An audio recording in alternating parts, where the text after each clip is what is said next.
We lost our way more than a few times, but we love the mountains, whether it's Tennessee or North Carolina or North Georgia, and we had made the decision we wanted to own some mountain land of our very own. After deciding against land that we found near Clayton, Georgia, we deemed it to be rather pricey, you see, and we discovered the area around Blue Ridge, Georgia had not yet been discovered, so we began our search there.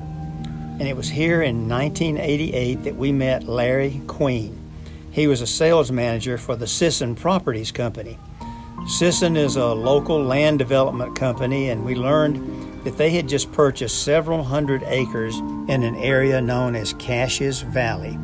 We found it was situated in a peaceful mountain valley, and the land backed up to the creek and looked right out up to Porter Mountain and east to Bear's Den Mountain. The price was acceptable, and the setting was quiet and serene, and it was beautiful, and we both knew this was the spot. So we bought it. So our journey began, and in a few weeks we became the owners of our little piece of heaven in the North Georgia mountains. Larry told us about the previous landowners, Gene and Evelyn Oliver, and we were anxious to meet them and have them tell us about this area. Within a few weeks, Sisson had graded a road down into the area, and we quickly began spending every weekend at the site. By the time cold weather embraced the valley, we had erected a log cabin right there next to the creek. When you own a new mountain cabin, there's so much work to do. Lots of landscaping work, firewood to cut and stack, furniture to select and move in. But somewhere along the line, we both decided we really need to meet the Oliver family. So one Sunday afternoon, on our way back to Smyrna, we decided to drop in on the Olivers, unannounced. Unannounced is perfectly okay with Gene and Evelyn Oliver. I think we stayed for well over an hour. Gene talked constantly, and Evelyn had to gently nudge him a few times to get him to just slow down. Over the years, I think some of the most valuable lessons that I have learned about life here in Caches Valley came from listening to Gene. And as we visited regularly with Gene and Evelyn, we began to learn more about their family. And it was on one of these visits that we met Maggie Chapman. Maggie was Evelyn's stepmother. Slight of build, but with a sparkle in her eye and the aura of authority that matriarchs often have. Maggie was clearly loved and respected by this family. During one such visit, as we rose to leave, Maggie simply said, "I sure wish you'd come visit me sometimes." "We sure will," I responded.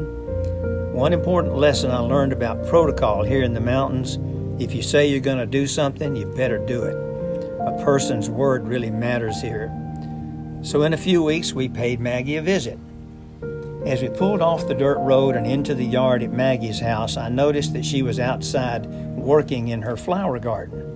She was quite a sight, with a homemade cotton bonnet shielding her face from the hot sun and a handful of freshly pulled weeds in her right hand.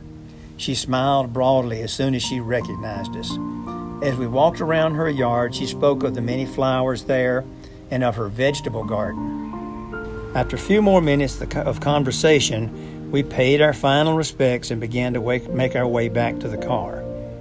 As a way to end the conversation, I simply asked, "Maggie, what's that wildflower blooming there next to the road?" And that's when it happened. Maggie paused a long while before responding. She straightened herself up. She looked me square in the face and she said, "You know, up here in the mountains, Mike, there's a different flower blooming every week from spring until first frost, if you just bother to notice." And with that, she turned around and headed toward the house. Back in the car, Sue asked, "What was that all about?" "I'm not sure," I said, "but I think I've just been fussed at." And so I thought about Maggie's admonition. I thought about it a lot, and I concluded that what Maggie had conveyed, and rather clearly, was that people from the big city come to the mountains and we build our cabins and we walk along the trails and by the creeks, but we rarely really see the beauty that's here. And we certainly don't notice it like the locals do. Maggie was right. So I made up my mind that day to look for the beauty during every trip to Caches Valley. We bought several wildflower books so that we could learn their names, and I purchased 2 special lenses for my camera, and I began to photograph every new flower that I found. To my amazement, I found and photographed over 100 different flowers that first year alone. The colors were brilliant and easily covered every hue that you could find in the rainbow. The names were pretty special too. Nodding Trillium, Fire Pink, Dwarf Crested Iris, Snake Root, False Foxglove, Mayapple, Doll's Eyes, and on it went. Once when I was telling Evelyn and Maggie about discovering a tall, purple blooming flower, I called it Joe Pye weed. Maggie quickly corrected me. Up here, she said, we call that flower Queen of the Meadow. I think the local name is much more appropriate than the one I found in the book. And Sue and I will always appreciate the lesson taught to us by Maggie and reinforced by Jean and Evelyn Oliver. Beauty's everywhere,